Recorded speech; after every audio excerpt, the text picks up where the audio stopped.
காலைதோறும் புதியவை பகிர்ந்தளிப்பதால் பலன். பிப்ரவரி 26. அன்றியும் நன்மை செய்யவும் தான தர்மம் பண்ணவும் மறவாதிருங்கள்.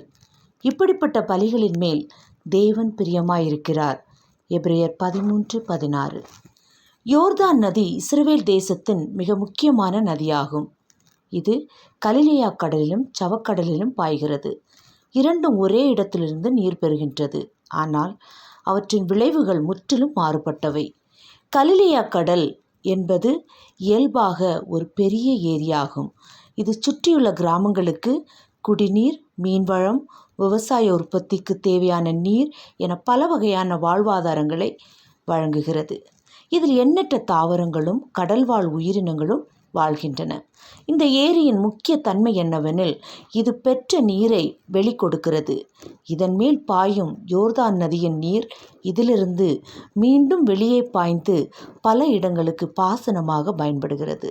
மாறாக சவக்கடல் மிகவும் உயிரற்ற உப்புத்தன்மை மிகுந்த ஒரு கடலாகும். இதன் உப்புத்தன்மை சாதாரண கடல்களை விட 9 மடங்கு அதிகமாக இருக்கிறது. அதன் விளைவாக எந்த உயிரினமும் இதில் வாழ முடியாது. மீன்கள், தாவரங்கள், புழுக்கள் எதுவும் இல்லை. இதன் முக்கிய காரணம் என்னவென்றால், இதில் வந்து சேரும் நீர் வெளியே ஓடுவதில்லை. நதிகள் இதற்குள் பாய்ந்தாலும் இதிலேயே தேங்கி உப்புத்தன்மையாக மாறிவிடுகிறது. 2 கடல்களும் ஒரே பிறப்பிடத்தை கொண்டிருந்தாலும் ஒன்று மட்டுமே பயனுள்ளதாக இருக்கிறது. இதை நாம் நம் வாழ்க்கையிலும் காணலாம். தேவன் நமக்கு அளிக்கிற ஆசீர்வாதங்களை மற்றவர்களுடன் பகிர்ந்து கொள்கிறோமா? அல்லது எல்லாவற்றையும் நமக்குள் தேக்கி வைத்துக் கொள்கிறோமா? நாம் எவ்வளவு அதிகமாக கொடுக்கிறோமோ அவ்வளவு அதிகமாக நாம் ஆசீர்வதிக்கப்படுகிறோம். பவுல் கலாத்தியர் 6:9 எழுதும் வார்த்தைகள் நம்மை நினைவூட்டுகின்றன. நன்மை செய்கிறதில் சோர்ந்து போகாமல் இருப்போமாக.